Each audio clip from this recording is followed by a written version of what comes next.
This video is about our trip along the coast of the Black Sea, from the west of Crimea to the east of the Krasnodar Krai. We passed through many cities located along the coast: Yevpatoria, Sevastopol, Yalta, Alushta, Sudak, Kerch, Anapa, Novorossiysk, Gelendzhik, Tuapse, Sochi. We also made stops in small settlements. Our impressions of them were very diverse and often unexpected. Perhaps this was the most unpredictable of all our travels. And we want to share with you what we saw. Some things we will show and some we will talk about. In this video, we won't tell much about the road. The information important for drivers is gathered in the series Black Sea, Long Road Trip. Watch both films for the complete picture.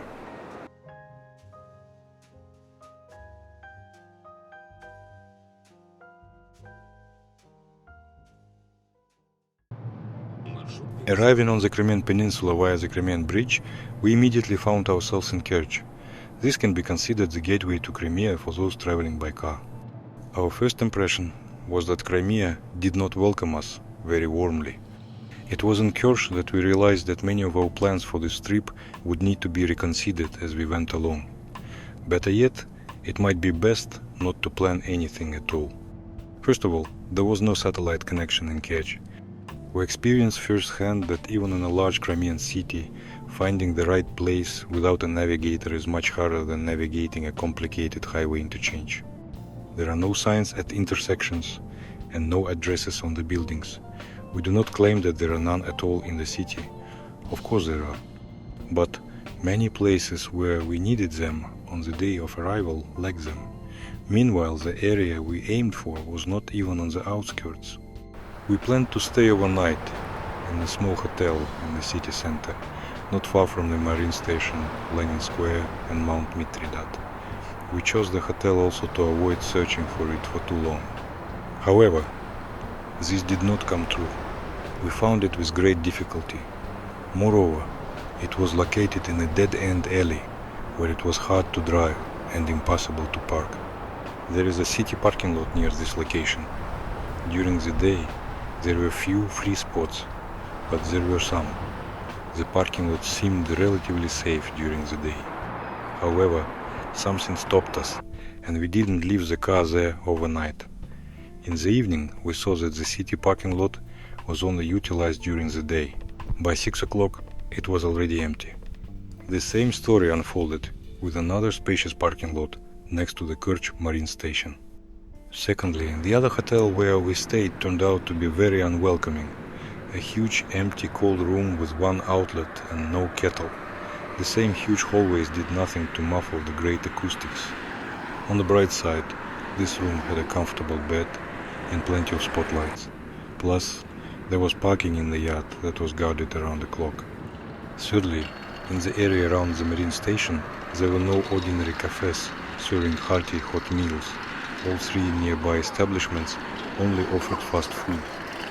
But the most serious disappointment was the weather. We arrived in Kerch during a sudden drop in temperature.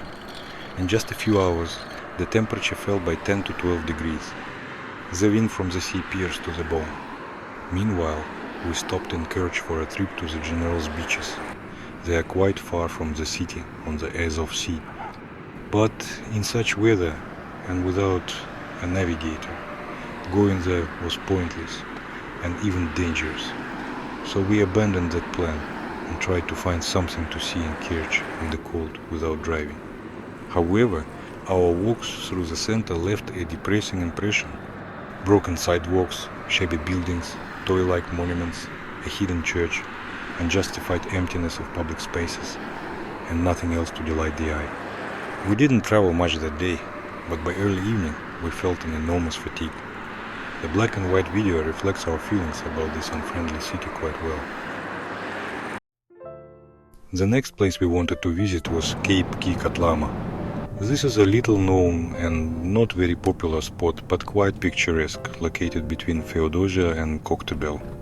At the cape lies the village of Orzonikize. It's quite far from Kerch, 80 kilometers on the Tavrida highway through the barren steppe, and then another 30 kilometers on a secondary road towards the sea. On this stretch, the steppe gradually gives way to low mountains. The narrow, winding road leads to the village of Orzonikidze. It is scenic, offering views of the colorful slopes of the Uzun-Siirt Ridge. Unfortunately, such mountains do not impress us much. The memories of the Tian Shan are still too fresh. What captures our interest more are the cliffs jutting into the sea, the capes, and the oddly shaped rocky peaks. However, we did not make it to Cape Kikatlama. The road was closed. Looking at the cape and the sea from the high shore, we noticed another unpleasant feature of traveling in Crimea in March. During the morning hours, when it was most convenient for driving, the sun was directly above the sea, and we could barely see the water.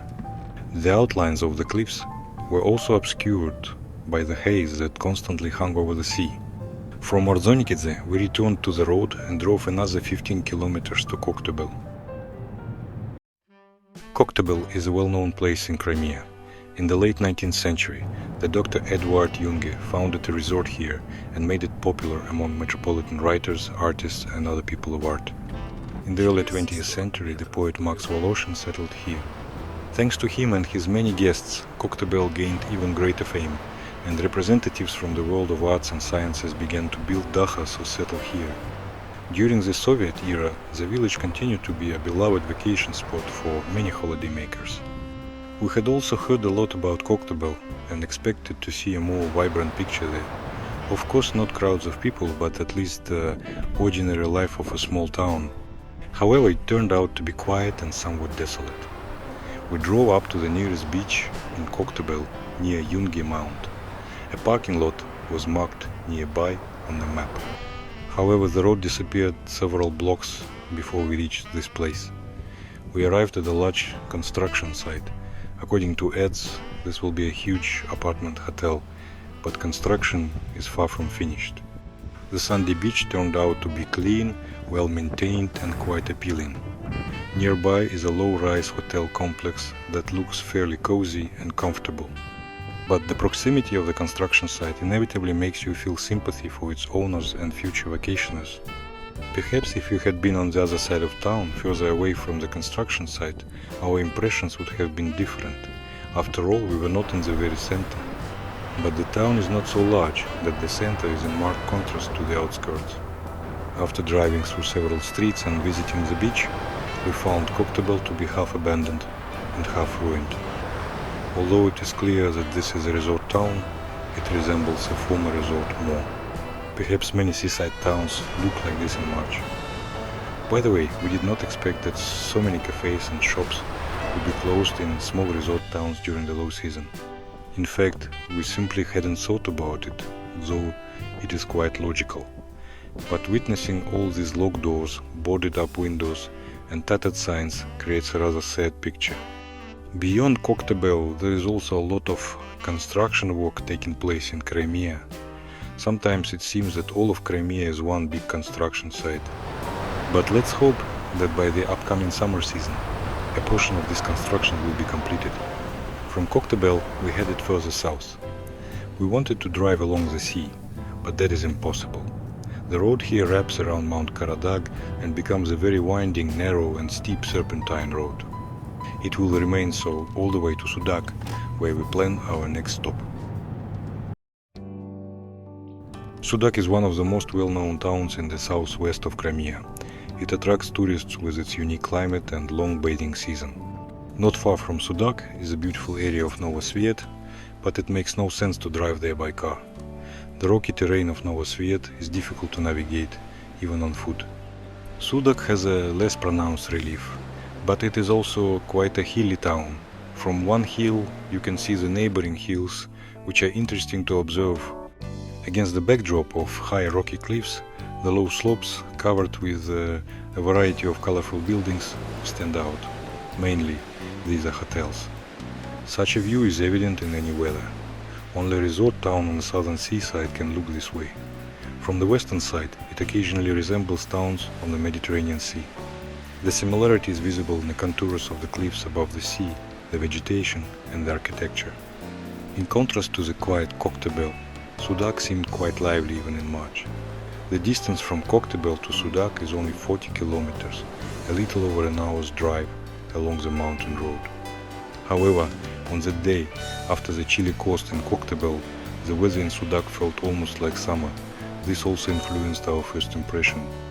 Although the wind from the sea did not stop, in the bright sun it added even more liveliness to the streets of Sudak. Or maybe Koktebel seemed so quiet and deserted because we arrived there too early in the morning. In early spring, coastal towns and villages in Crimea awakened late. By the way, the journey felt longer for us than it actually was. The winding curves were too frequent and the turns too sharp. In modern times, it isn't difficult to construct more smooth and safe roads on such slopes. In Sudak, we approached the most famous landmark of the town, the Genoese fortress. It was built in the 14th century during the rule of the Genoese on the Black Sea. Sudak was one of the first cities captured by the Italians in the Middle Ages. The fortress in Sudak became the most important stronghold for protecting new colonies. It stands on Fortress Mountain, also known as Genoese Rock, which is a small hill 157 meters tall. A considerable part of the fortress has survived to this day. However, we did not plan to explore the fortress. We approached it to ensure we could park the car and to see the visit card of Sudak and get an immediate impression of the town. And visiting the fortress requires a fair amount of time and effort, and it doesn't say anything about the current state of the city. But the cafes and souvenir shops at the entrance say a lot. The cafes and even the grocery shops at them, by the way, are now closed, but souvenirs are still on sale. Our impressions of Sudak are mixed. The town looks friendly. It is objectively cramped and not particularly convenient for driving, but the overall atmosphere is not oppressive. This is the first place in our trip where we would like to stay longer. Sudak even seemed to us a town suitable for permanent living. After Sudak, the road veers away from the coastline again, wraps around the mountain range, and approaches the sea 18 kilometers later near the village of Morskoye. However, after that, you can drive directly along the sea, very close to the water. In this small section, within the Anlar Nature Reserve, we noticed a wide stretch of completely deserted sandy beach. You could access the shore via a dirt road. This place is marked on the map as a beach, and just to the east there is a camping site. The beach is located halfway between Morskoye and Cape Bashenny. At the cape under the hill there is also a camping site and a large parking area. On the hill you can find the ruins of the Chobankale Tower.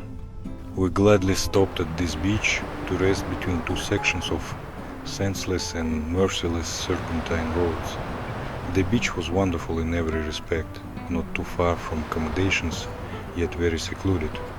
A tiny pine grove nearby and flowering fruit trees lined the road. The sea was calm and there was a perfectly flat area for parking. It was quite warm and we wanted to stay at this beach overnight. But first we needed to stock up on water and food, so we decided to drive further south to the nearest store.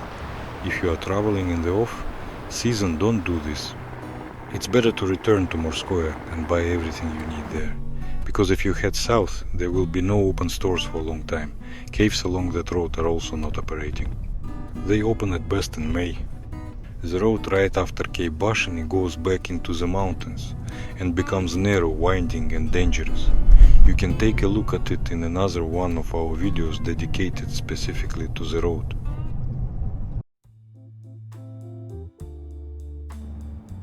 Having passed Koktebel and Sudak, we reached Alushta. We chose it as a place to rest and spend the night, because Alushta is a large city. In the low season, it is not easy to find a suitable hotel in small towns. Most of them are simply not open.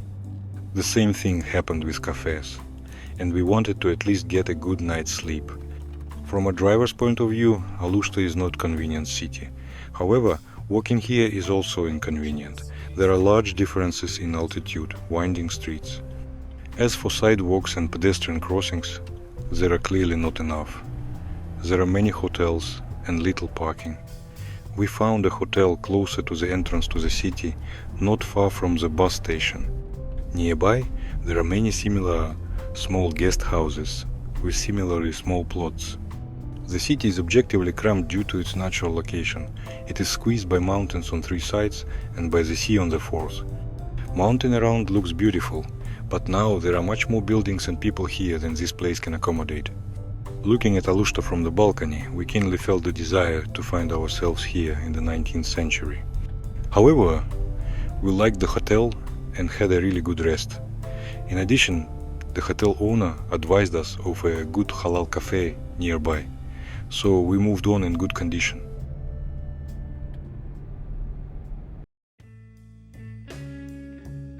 On the way from Alushta to the West Crimea along the southern coast, we planned stops in Gaspra and Bakhchisarai. In Gaspra, we wanted to see the hallmark of Crimea, the Swallow's Nest Castle. We bypassed Yalta from the northern side via the southern coastal highway. It turned out to be a bit narrow but picturesque road, winding among pine-covered slopes. In the openings along the road, there were views of the Stavrikai Rock, beautifully illuminated at that morning hour. The road from Yalta to Gaspra is very winding. First, you need to turn off the southern coastal highway onto the Sevastopol highway, then onto the Alupka highway. From the parking area above the castle, you need to walk down the path. We arrived at a very unfortunate time. The sun illuminated the cliff and the Swallow's Nest Castle from the wrong side. We could only see its silhouette. The descent to the castle grounds was still closed. It opens only at 10 a.m. We walked along the street, hoping to find a spot where the castle could be viewed from a different angle. But for a kilometer, no lookout points were accessible. They were located in restricted areas. The free shore was densely covered with tangled trees and bushes. Between them it was impossible to make our way through or see anything. The Parus cliff was also hidden from us that morning. The weather on the coast at 9 a.m. was not conducive to walking. The sun was already warming up, while the sea breeze was still cold like night. We got into the car and continued our journey to the west.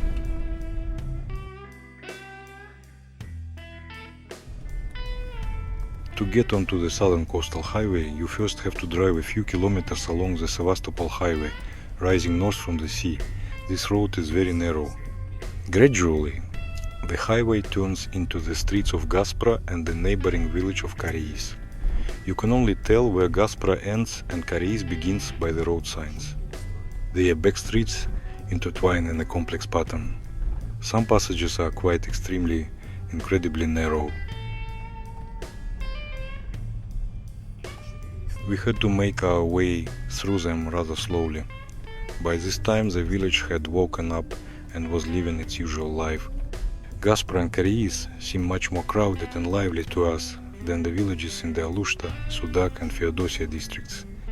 Although probably the life of the nearest suburbs of Yalta is more like the life of Yalta itself and other large cities on Black Sea coast.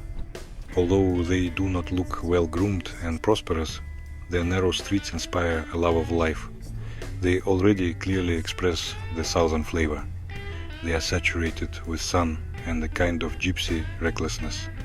The Sevastopol highway becomes wider only before the exit to the large south coast highway. The road runs quite far from the sea, from 600 to 900 meters. However, it is located high enough so that the sea remains in sight. In some places, the coast is also clearly visible, so the road cannot be called convenient, and even more, it cannot be called fast, but it is quite spectacular.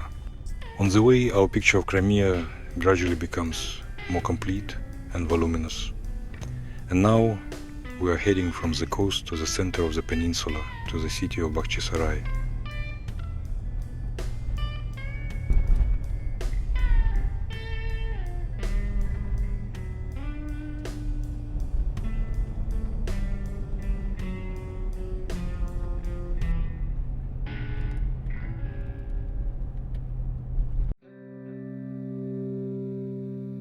Entering Bakhchisarai, you feel like you're traveling in time. The streets on the outskirts are wide and modern, while in the center they become narrower and more traditional. The connection with satellites in the city was unstable, and it would disappear at unexpected moments. So we didn't linger in the center, but went straight to the Sviato-Uspensky, or Holy Dormition Monastery. This is a cave monastery 8 kilometers from the city. It's easy to find by road signs. The narrowest street we've ever driven on. leads to the monastery. Even the streets of Gaspra and Kariz are more spacious. There is a large parking lot in front of the monastery. The road signs here are very strange, but no one follows them. The climb from the lower parking lot is very steep and long. It immediately takes a lot of strength. Another time we would probably try to drive up instead of walking. The monastery consists of several tiers. On the lower tier of caves is the abbot's house with a bell tower, and near the retaining wall is a small chapel. Initially it was built over the spring, but nowadays it flows below at the level of the platform in a specially constructed stone fence. A number of artificial caves that served as cells are attached to premises for pilgrims with a heating system and electricity. A wide stone staircase cut into the rock massif leads to the platform of the second tier. From here a narrower staircase leads to the ancient Dormition church, completely carved out of the rock massif. The baptismal font, which many want to get to, is located inside this temple. From the platform of the middle tier, the main ensemble of the monastery with the bell tower and the church of Constantine and Helena is clearly visible. You need to go down to it and then go up the mountain path. To get to many of the cave rooms on the upper tier of the monastery, you will have to climb high and steep stairs. However, the architecture of the monastery is truly impressive and worth examining in detail. At the beginning of spring, the decoration of the monastery looks somewhat unfinished. There is no greenery or flowers on the trees and vines. By the end of spring, the picture will be complete and harmonious. But then, there will be more visitors to the monastery, so it is difficult to choose the ideal time for a visit. Maybe in the middle of autumn. No matter how difficult it was for us to walk among the rocks, we still wanted to examine the monastery in more detail, and we would have stayed longer if we were alone here.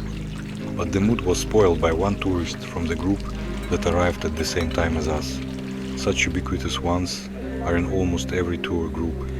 However hard we tried to get away from him, he still managed to block the entrance to the temple for us and other tourists and pilgrims under a plausible pretext. Filming in the temple is prohibited, but we'd like to get in. We also wanted to see the cave town of Çufut-Kale. As it turned out, it is located behind the monastery. Before the fork there was a curious sign, which could be understood in two opposite ways. We still don't know which of the paths led to Çufut-Kale.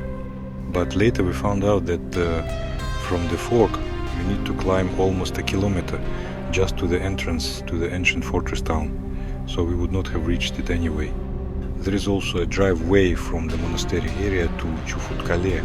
However, we couldn't understand who uses the monastery roads and by what rules. Something tells us that an ordinary tourist would not be able to drive along them. To return to the highway and go further west, you need to drive through the city of Bakhchisarai again. Bakhchisarai is a colorful, intriguing city. It is not like other cities in Crimea and is more associated with the culture of the ancient East. But it is better to walk along the streets of the old city, and it is worth coming here with a large reserve of time for walks, preferably with an overnight stay. In March, very few hotels were open here. Since walking is not our element, we continue our trip further, towards Yevpatoria.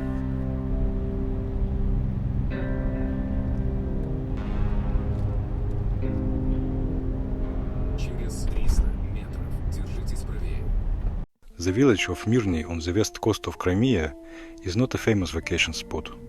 On the contrary, this town had long been closed.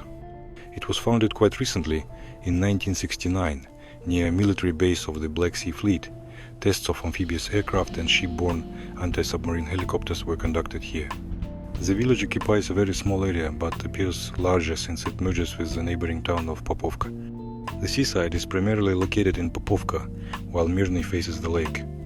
A strange thing happened to us here. When we arrived, checked in and went to a cafe, we felt of being in a time warp. Briny sea air created a sense of tranquility. We wanted to linger here, watching the leaves and flowers bloom and people calmly tending to their gardens, with no one rushing or hurrying. Despite its dilapidated state, the residential area of the village felt cozy and indeed somewhat peaceful. The name Mirny means peaceful, even though the town was and remained military. Then evening came, followed by night, and we experienced the delights of the only open hotel.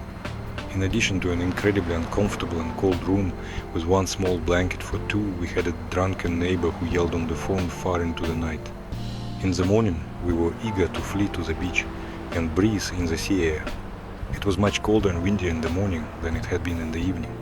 Despite this, we headed from the sea to Lake Donuslav, but it turned out that the universe decided to heed our wish from yesterday and keep us in Mirny. Our car broke down. We found an auto repair shop, possibly the only one in the village, by simply asking a man who was getting into his car. He called the mechanic and directed us to him. Of course, we had to wait, and the repair turned out to be not straightforward yet. After a few hours, we were able to drive, though we had already prepared to order spare parts or take public transport to Simferopol for them. But after all, we ended up lingering on this shore with its incredibly salty sea air in another village closer to Yevpatoria. To the west of Yevpatoria lies the large settlement of Zaozernaya. There is no clear boundary between them. The coastline here is as gentle and sandy as in Yevpatoria. The entire area along the shore is designated for children's sanatoria. Most of them were built during the Soviet era. Chayka, the oldest sanatorium for treating pediatric tuberculosis, was opened more than 100 years ago. The local climate, the composition of the sea and lake waters, and the healing muds in the shallow lagoons contribute to the treatment of various diseases. Almost all the beaches adjacent to the children's sanatoria are now closed. Entrance, especially by car, to many of them is prohibited. The beaches that remain open are used by regular hotels during the swimming season. During our visit, the weather was changing. Not only over the Black Sea coast, but throughout the entire European part of Russia, a cyclone was raging. The wind from the sea did not calm down, even when the sun broke through the low clouds. We even hoped to see a storm, but it didn't happen during the day. Despite the wind, it was very quiet here. There were no birds or street noise to be heard. The silence near the city felt unnatural, leaving a sense of emptiness and discomfort. The feeling of frozen time, which arose in the streets of the old settlements near Yevpatoria, intensified here by the shore. We feel that the video conveys this feeling quite well. It's hard to describe it in words. In the first few minutes on the deserted beach, the silence and emptiness can be overwhelming, but soon you get used to it, and, along with the salty wind, you involuntarily catch a whiff of eternity. If you dress warmly, you can disconnect from current problems for a long time and fall into a meditative state. However, we didn't take down blankets with us to wrap up in and sit on the shore, and we went to a hotel where we warmed up for almost 2 days and waited out the bad weather. Repairs were underway on the approaches to the beach. Since it is happening everywhere in Crimea, we've already gotten used to it. The streets in these parts near Yevpatoria look emptier than on the eastern and southern coasts. This can partly be explained by the fact that we were there late in the morning. There are likely more people on the streets after lunch. However, in the morning, the village didn't seem to be sleeping or waking up.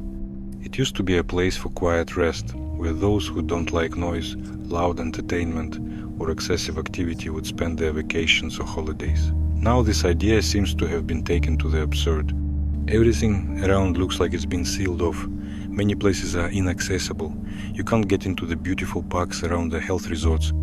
The high and beautiful lighthouse painted in red and white stripes is also not in operation now. Of the many ordinary adult hotels located here, very few were open in March. We chose one of them closer to the sea. We liked the guest house right away. A quiet place, comfortable room, friendly owners. Despite it being the low season, we weren't the only ones there. But the other guests were hardly noticeable and didn't bother us at all.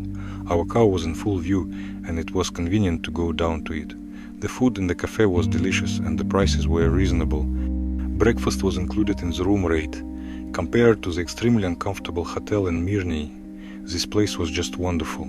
We felt almost at home. The owners, a married couple, were always available for any questions. They anticipated many concerns, offering various useful things and services. We found their combination of sociability and unobtrusiveness very comfortable. We hope they always have pleasant guests and that their hotel thrives. In 2 days we had a great rest and our car felt good after the repairs. With renewed energy we set off south again to see Cape Fioland. On our way south, we stopped at the salt works at Lake Sasik-Sivash near Yevpatoria. The morning turned out to be sunny and windless before the expected colder weather. We had difficulty reaching the ponds due to the quirks of the navigator. In addition, a web of numerous dirt roads had formed around them. To avoid running into closed gates, you need to pass by the complex of salt production and look for an access road to the ponds on the right. The salt ponds are artificial reservoirs for salt extraction through evaporation. Salt has been harvested near Yevpatoria for several centuries, possibly since the time of the Ottoman Empire's rule in Crimea. The ponds are located next to a natural salty lake. Lake Sasik, Sivash, is the largest saltwater lake in Crimea. Once it was a marine bay, but over time waves gradually deposited a sand spit 500 to 700 meters wide. This spit now connects the cities of Yevpatoria and Saki, with both road and railways running across it. The Sasak Lake itself is divided by a sandy spit into two parts, fresh and salty. The salty part contains deposits of brine and therapeutic mud. The lake is home to microalgae that color the lake's brine a pink hue and give it healing properties. This brine is used to produce Crimean pink salt. After the collapse of the USSR, the enterprise fell into decline. Currently, outdated equipment is used here. There are rumors that a salt harvesting combine of an old design is treasured like the apple of someone's eye, as it is unique, and replacing it with modern equipment would be impractical. In recent years, the complex consisting of the salt lake Sasik, Sivash, and salt evaporation ponds has become one of the tourist attractions in Yevpatoria. Together, they are called the Pink Lake and attract travelers as both a spectacular sight and a beautiful backdrop for nature photo sessions. This is not the only pink lake in Crimea. The microalgae that give the water its pink color are also found in shallow limelands on the southern coast, to the east near Feodosia, and on the Kerch Peninsula. However, Sasik Sivash is the most famous and most visited. What impresses here is not only the mirror smooth surface that changes color from blue to pink. The uniqueness of this landscape is given by the rows of wooden posts in the water eroded by time and covered in salt crystals. They are more reminiscent of the north than the south. The water's edge, thickly coated in salt, very much resembles snow. You feel like lowering the camera closer to the water, but you can't. After walking along the water's edge, our shoes were covered with a noticeable layer of salt. Some tourists reported an unpleasant smell at the lake. Perhaps this happens at a different stage of the water's evaporation. During our visit there was something specific in the air, but it was faint and quite tolerable. The overall pleasant impression is not spoiled by the smell. Since 2015, sand extraction on the spit between the lake and the sea has increased to enormous scales. The quarries weaken the body of the spit. Portions of the railway and highways, water pipelines and power lines within the spit are at risk of destruction. There is also erosion of the dam separating the freshwater area from the saltwater one. The water level in the salt lake rises year after year. Flooding threatens nearby villages and the suburbs of the cities of Yevpatoria and Saki. Another problem is the construction on the spit. This can lead to soil erosion on the slopes and the destruction of rare plant and animal species. Today we were unlucky. We only saw a few birds flying in the distance. However, many come here to the lake to see flocks of swans and herons, not to mention ducks and seagulls. We really enjoy being on the shore of this lake, but we wouldn't want to live here in a new house and wait for it to be flooded. We hope that the local residents can prevent uncontrolled development in the area and that nothing irreversible happens here. This time, we purposefully stopped by Inkerman to see another cave monastery, which is called the St. Clement Monastery. It is often simply referred to as the Inkerman Monastery. This is one of the oldest cave monasteries in Crimea. The caves were hewn into the western cliff of the monastery rock in the 12th century, or according to some historians, even earlier, in the 8th century. On the plateau of this rock, the ruins of the Kalamita fortress, founded in the 6th century, have been preserved nowadays. The monastery was named after Saint Clement, a Roman bishop or pope who was exiled and assassinated in the quarries of Chersonesus for preaching Christianity. In the 15th century, the Calamita fortress was captured by the Turks. After that, the monastery gradually fell into decline. The fortress was renamed Inkerman, which gave its name to the city that arose here. The monastery started to be revived only in the late 19th century. During this time, 2 new churches were built. The upper one was destroyed by the earthquake of 1927. During Soviet times, the surviving churches were completely closed, and the monastery was inactive almost until the collapse of the USSR. In 1991, its next revival began. We only saw the main churches of the Inkerman monastery, which are located at the lower level, at the foot of the rock. If you have the opportunity to climb to the upper plateau, be sure to do so. We had no idea that you could reach the plateau via dirt roads located behind the rock if you look from the main territory of the monastery. And there is also a steep staircase leading from the lower churches, which is not very easy to notice.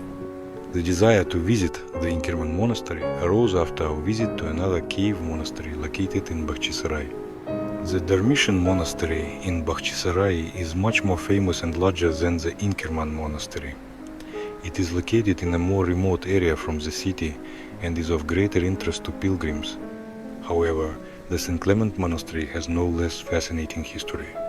Comparing them in terms of distance from civilization and urban noise, we felt much more seclusion in the Inkerman monastery than in the Bakhchisarai monastery.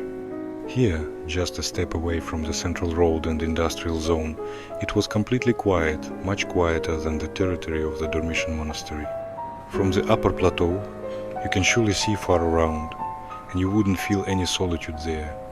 In contrast, the area around the monastery is hidden by trees. In close proximity to the monastery, the railway, it runs right behind a low fence. If we hadn't known about it, we wouldn't have noticed it.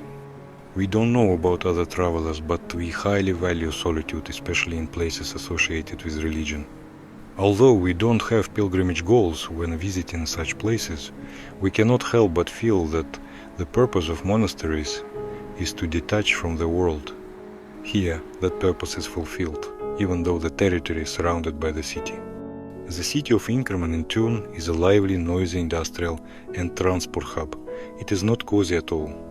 Limestone extraction is still ongoing here, and there is a concrete products factory along with smaller businesses. A significant portion of the city is occupied by the cargo port in Inkerman Bay. The railway lines weave through the center of the town in several directions. So, after leaving the monastery, you are unlikely to want to linger here. And we continue our journey to Sevastopol, the Finland area. Cape Fioland is located on the southern, specifically the southwestern coast of Crimea. It is situated about 20 kilometers from the center of Sevastopol, near Balaklava. Here begins the main, southern range of the Crimean Mountains, which ends at Cape Ilya in Feodosia. The coastline here is very rugged, consisting of many small and very small coves. Steep limestone cliffs rise above the water, reaching heights of 100-200 meters. From above, the sea seems quite shallow. The water near the shore is not dark blue, but rather light blue or turquoise. In many places, the bottom is even visible, but it's a deceptive impression. There is great depth here, it's just that the water is very clear. Below the cliffs, there are narrow strips of flat shore. These are the most secluded beaches in Crimea, as they can only be accessed by descending from the cliffs or by water. However, even on these difficult-to-reach beaches, many people gather during the swimming season. The beaches of Fioland are well known and have lots of fancy. The Jasper Beach, the most popular one, is named for the jasper inclusions in the surrounding rocks. Nearby the Jasper Beach are 3 of the most recognizable cliffs of Fioland. The St. George's Manifestation Cliff is a small island located slightly east of the tip of the cape. There is a legend associated with it about Greek fishermen who encountered a fierce storm here in the late 9th century.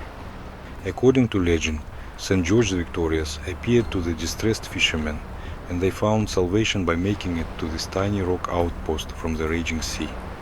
At that time, a marble cross was erected on the island, and on the shore the St. George Monastery was founded. Nearby are two triangular cliffs like sails, named Oreste and Pilate, after ancient heroes who represent unbreakable friendship in Greek mythology. For Christians, these cliffs symbolize the place where the Apostle Andrew stepped onto Crimean land, arriving here to preach the gospel. Another recognizable natural landmark of Fiolent is the Diana Grotto. This arch passageway is located in a narrow spot of the promontory that juts into the sea. This small promontory is also known as Lermontov Cape. Don't be confused by the somewhat ambiguous names. Cape Fiolent refers specifically to the cape itself, a sharp point of land that juts out into the sea. However, the term Cape Fiolent is also often used to describe the adjacent areas into which many other capes extend. Of course, Fiolent is popular not only among bathers. Its unique landscape also attracts lovers of extreme sports. During the warm season, you can often see climbers making jumps from the cliffs with rope safety. Additionally, these picturesque bays are ideal for sea kayaking. Finally, for those who don't plan to swim, sunbathe, or engage in sports, it is still an incredibly beautiful and magical place. Cape Fiolent is stunning in any weather. In some other locations along the Crimean coast, known for their natural beauty, we found ourselves at the wrong time. These places have more suitable seasons. In some cases, it's impossible to visit them at the right time. When they look their best, far too many people arrive at once to marvel at them. But none of this applies to Fiolent. We arrived at the Cape in cold, damp and dreary weather. It had just rained, and snow was forecasted. The wind here was no less strong than that in the same week on either the western or eastern coast of Crimea. We really wanted to stroll along the steep shore for longer, descend at least a couple of flights of stairs, and find a few more viewpoints of the bays and surrounding cliffs. However, we abandoned this idea because, in such wind and on wet stone surfaces, it was easy to slip. In any weather, spiked footwear would be handy here, especially after the rain. Trekking poles or other walking and climbing aids would have also been useful. Nonetheless, we had the brightest, unforgettable impressions from our visit to Fiolent despite the weather and the brevity of the visit. The residential areas adjacent to the shore create a strange contrast with the nature of Fiolent. When you are out on the street, you wouldn't even suspect that just a few steps away is a magnificent cliff and below it is a colorful sea bay. And this is our last stop in Crimea, returning to the mainland, and will be in Anapa by lunchtime. Anapa is the northernmost city on the Black Sea coast of the Krasnodar Krai. It's a small city with a population of about 85,000 people. However, there is a large agglomeration surrounding Anapa. In the neighboring villages, there were many children's recreation camps during Soviet times, known as pioneer camps. As a result, Anapa is primarily known as a children's resort. We envisioned the city somewhat differently, perhaps mixing it up with Novorossiysk. Anapa turned out to be unexpectedly cozy and welcoming, although not very convenient for driving. Walking around the city could have been quite pleasant, but we arrived during the peak of the cold snap. Even during the day, the temperature was just above zero, and the bright sun only helped a little to stay outside. The wind from the sea was not strong, but too penetrating. On the other hand, our hotel room, which faced the sunny side, was hot, so we kept the window open all the time. We stayed in the area of the park Orekhovaya Roshcha. There is a narrow promenade leading down to the sea, but all the infrastructure is situated higher up. Recently, high-rise residential complexes have been built above the embankment. It seems they are not yet ready for occupancy.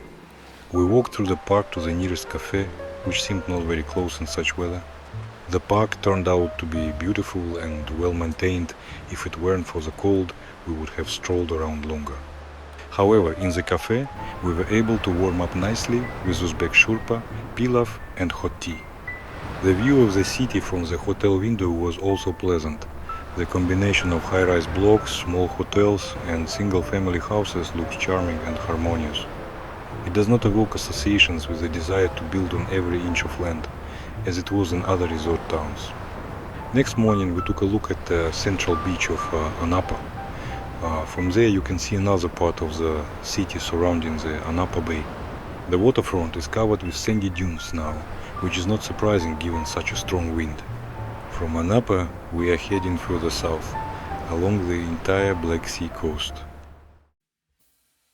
Novorossiysk is a not so large but economically important city. It is home to the largest port in both Russia and the Black Sea, which includes a passenger port, cargo ports and an oil terminal.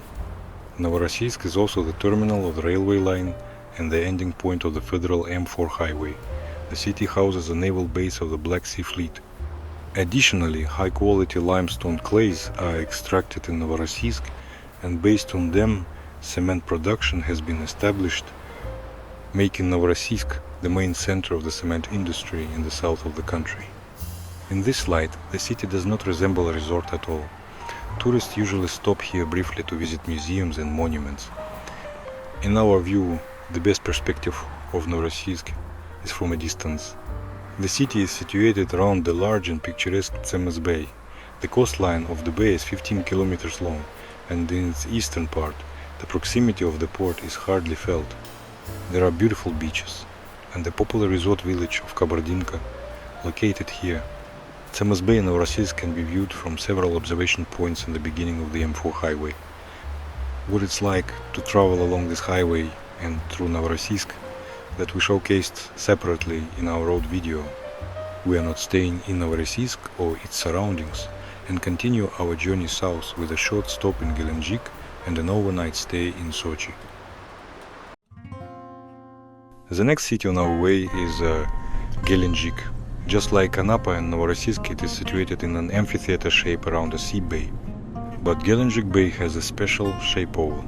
Moreover, it has a narrow entrance between two capes. They are called Thin Cape and Thick Cape. We wanted to make a short stop in Gelendzhik for the beautiful promenade at Thick Cape. We had never been here and hadn't considered Gelendzhik as a vacation spot.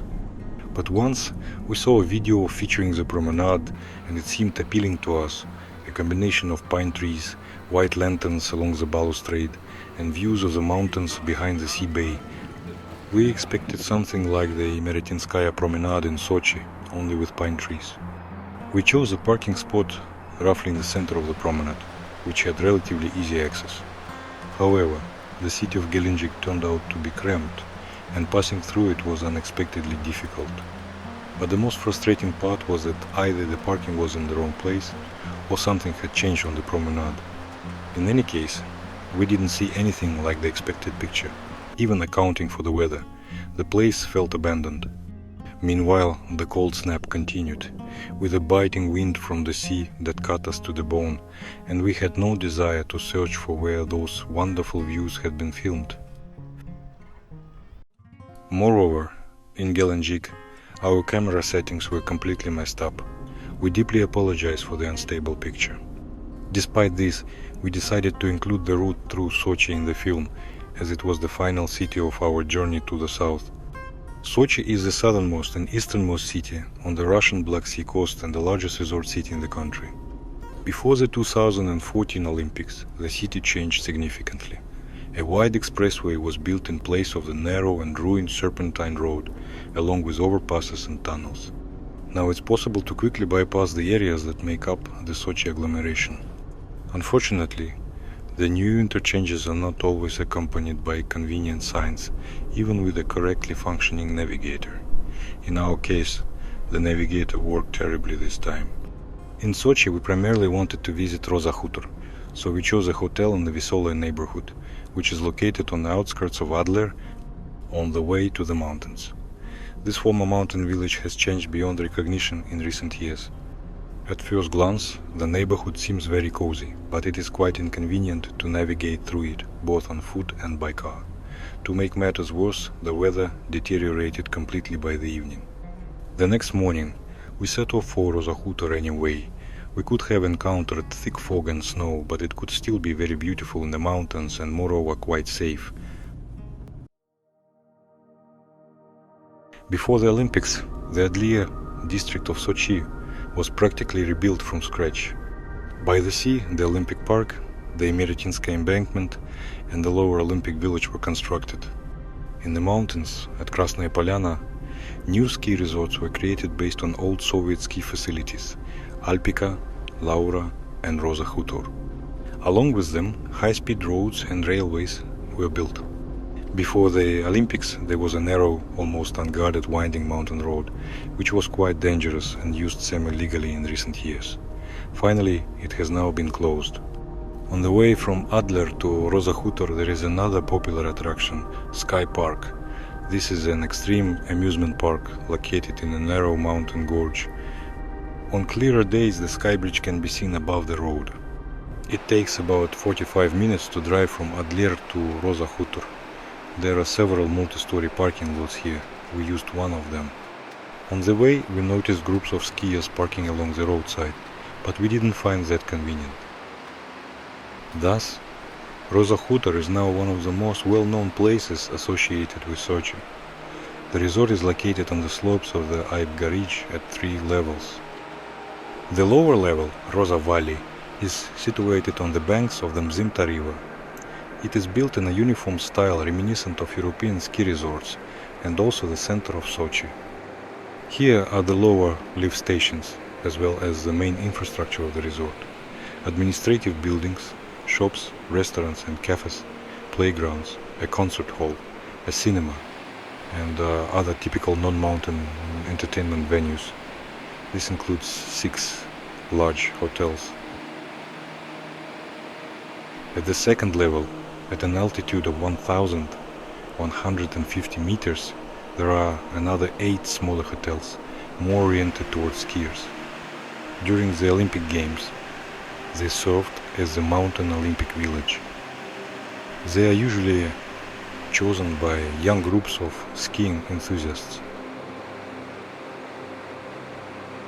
At the upper level, 2,300–2,500 meters high, there are skiing trails, hiking trails, a rope park, and other facilities for active recreation.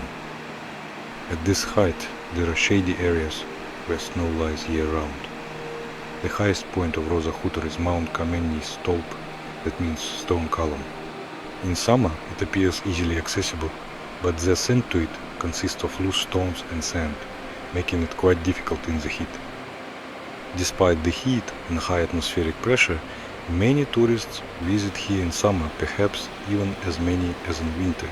In fact, we have ascended Aibga several times in summer and never in winter.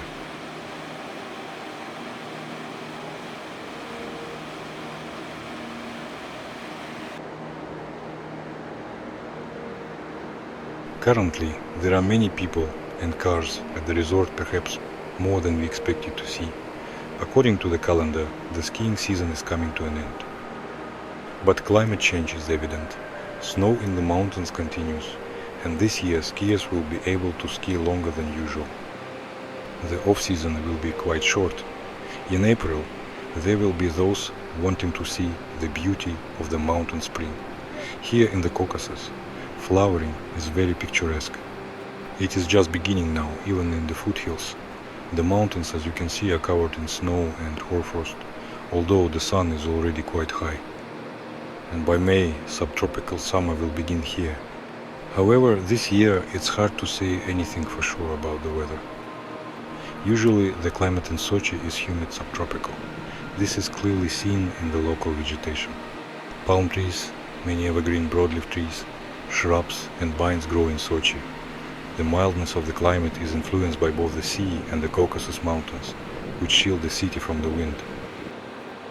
The location between the mountains and the sea makes Sochi very attractive for lovers of various types of recreation. In that part of the Caucasus range that surrounds Sochi, The mountains are already quite high, but still accessible.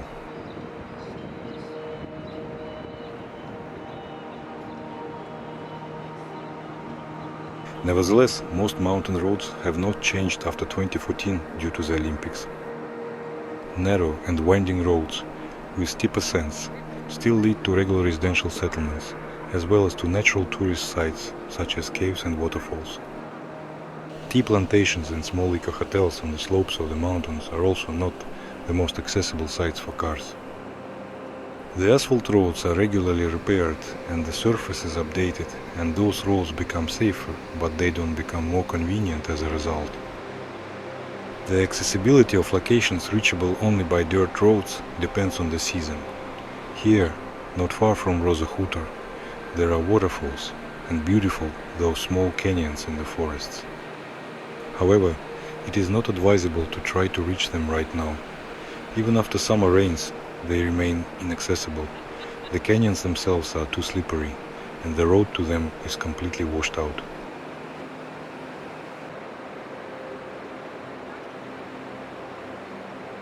Thus, Roza Khutor, Sky Park, and other man-made attractions with safe roads have become increasingly popular in recent years. In early spring, this embankment becomes the best location in Sochi for its combination of beauty and transport accessibility. The wind here is cold and mountainous, but it is easier to bear than the sea breeze. Although for walking, ski gear is more appropriate than light jackets, as we have. The day is coming, the night snow is melting right before our eyes, and we too are leaving Roza Khutor and soon the city of Sochi.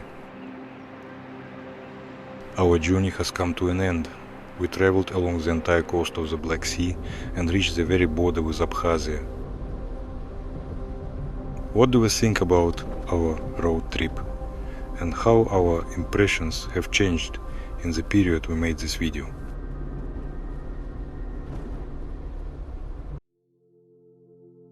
Our journey turned out to be a bit sad. We hurried too much to the southern sun and arrived at the sea too early. An atypical cold snap disrupted many of our plans. However, what disrupted them the most was the terrible functioning of the navigators in the big cities and their surroundings. We were surprised to find that the coastal towns and villages of Crimea were so deserted. The closed cafes and shops also caught us off guard. This did not prevent us from enjoying our trip, but it did affect our overall impression. If we were asked whether we would like to return to the same places in the summer, during the high season, we would definitely say no. Still, during this trip, several days were warm and sunny, exactly what we wanted. We were glad to see the blooming trees 2 months earlier than we usually do. Entire gardens of blooming trees along the grey roads were wonderful. However, in March, we noticed something we hadn't noticed in the summer.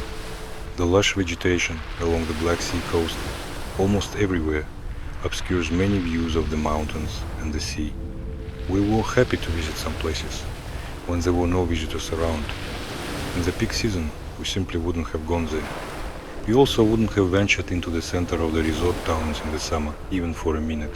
By the way, traveling in the off-season gave us valuable experience in choosing places to stay overnight. We also concluded that trying to visit many different places quickly is a bad idea. Our next trips will be slower and more thoughtful. If you enjoyed our video, please like it and feel free to comment. You can also ask any questions, add information, correct our mistakes, and express your wishes in the comments.